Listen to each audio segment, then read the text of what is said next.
All right, everybody. Final game of the day. Rumson Fairhaven, number 6. We call that the golden seed, people. And then you have Manasquan, number 3. Now, people, both these teams got to these seeds a little bit differently. Manasquan beat out St. Rose for the number 3 seed in the seeding committee. I'm not touching that. I think I've said enough about that. Rumson played one of the toughest schedules in the shore. They reminded us of that every chance they got. And for that reason, they are the number 6 seed.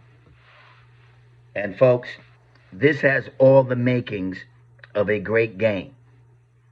Now, and I'm going to tell you this, I love Coach Callahan in these type games. But I'll tell you something else.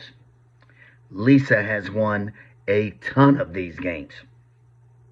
You're going to have to go back real far away in a long ago time when Lisa lost a quarterfinal game. So there's a lot at stake here. But let's start with this. Rumson played a really tough schedule. Not the best schedule in the shore. So let's be clear about that. But they played the best. They played a great schedule and challenged themselves all year to get to this point. Now, what's the problem? We all know what the problem is. They have not won one of those games. So while they can brag about it, there's no W to show. That's like playing, the Yankees every night and bragging about you beating the Yankees, but you never beat them. You're bragging about playing them. Doesn't go. Manasquan has been like Heckle and Jive. Like, one day they look great, and then another day they struggle. They have not hit their stride, and they have not been consistent all year. But what do both of these teams have in common? The X factor of you don't know.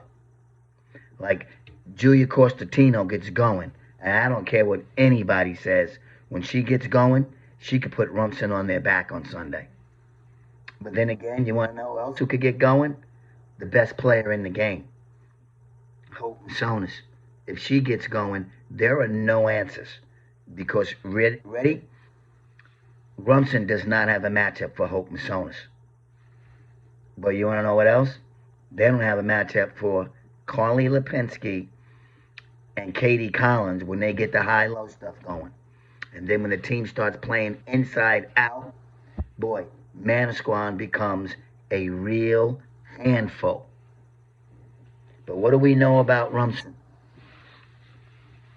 They got the one thing that is an Achilles heel to Manasquan.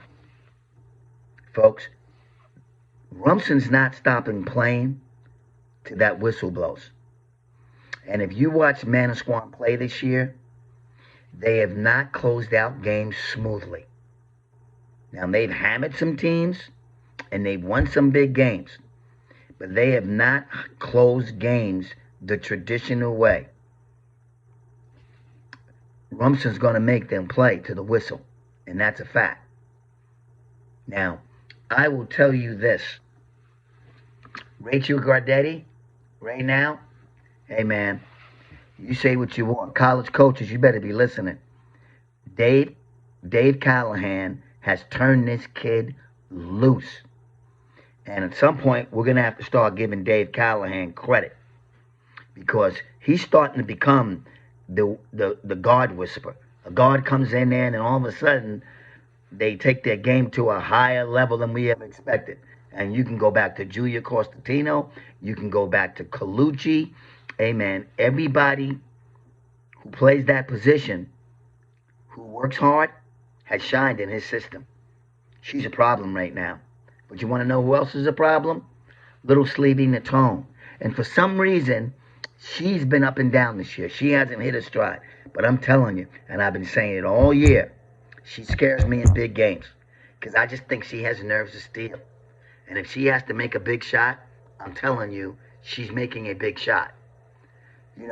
Then you go to Ella Mason. Everybody forgets this kid was burying shots early in the season when Gaudetti was struggling. Kid plays with a lot of confidence. More importantly, I think Dave has a tremendous amount of confidence in her. And then the senior, Dylan Cahill. See, she's been in this situation all 4 years, trying to make a mark, trying to prove that she has real star value. Well, let me tell you something, folks. Last night, she put Rumson on her back and said, "Ladies, get on, I gotta take you home, get on my back." She was absolutely stunning. And let me tell you something. She did it on the boards, which we never talk about because everybody goes box score crazy, and she defended.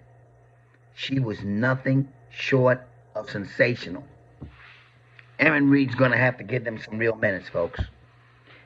She's going to have to defend, and she's going to have to rebound. In other words, Erin Reed's going to have to grow up on Sunday.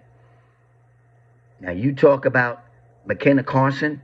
Hey, I don't care what anybody says. College coaches, she's a Division I player. And here's why. She's gonna knock down jumpers. She's going to get to the rim. She's going to make the extra pass, which is an issue for this team. And ready? She's hawkish on defense. Hawkish. Now, I'm going to tell you this. If she guards either Gaudetti or Costantino, I got news for you. They're in for a tough night.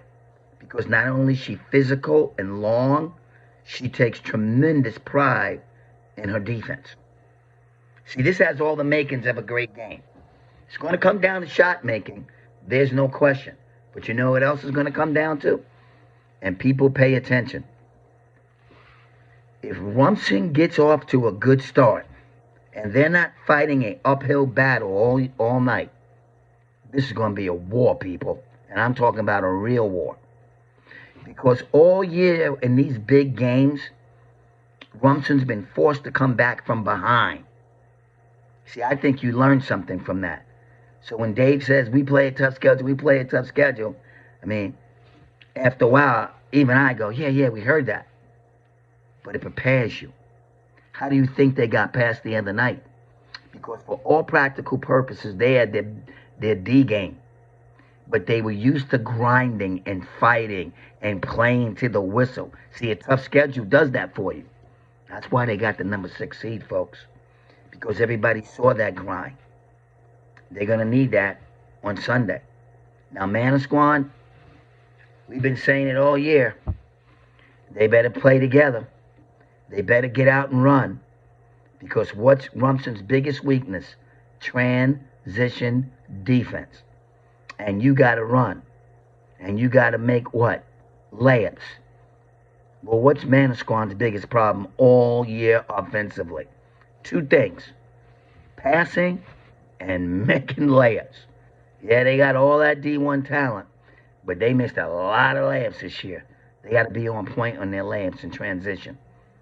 This is going to be a hell of a game, folks. And I'm going to tell you something else. This is going to be a chess match. It really is. And Dave Callahan, let me tell you something. I don't want him in a chess match. I'm just telling you that. I just think the guy has a feel for the game. He has a feel for the game. I don't think he's going to go out there and come up with some famous play or some famous X and O's. You know what he does?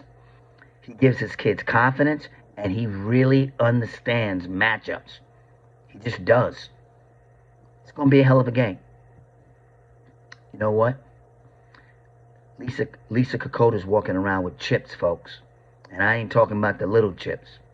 I'm talking about the SET chips, the TLC chips, the best player in the state chips. She's done it all. There ain't nothing that's going to put her on her heels. So for that reason, I say Rumson season in the Shore Conference ends on Sunday. But I got a funny feeling they're going to roll into Group 2. And they're going to make some noise. And if I was Manasquan, I would be very careful. Because they just might see Rumson in the Group 2 championship game, state championship game. But on this day, give me Manasquan. I like their chances. Rylan Orlando is a senior. She ain't going out like that. I'm just telling you, folks. She's been in all the wars. She is not going out in the quarterfinals. That's just real talk. Hey, enjoy.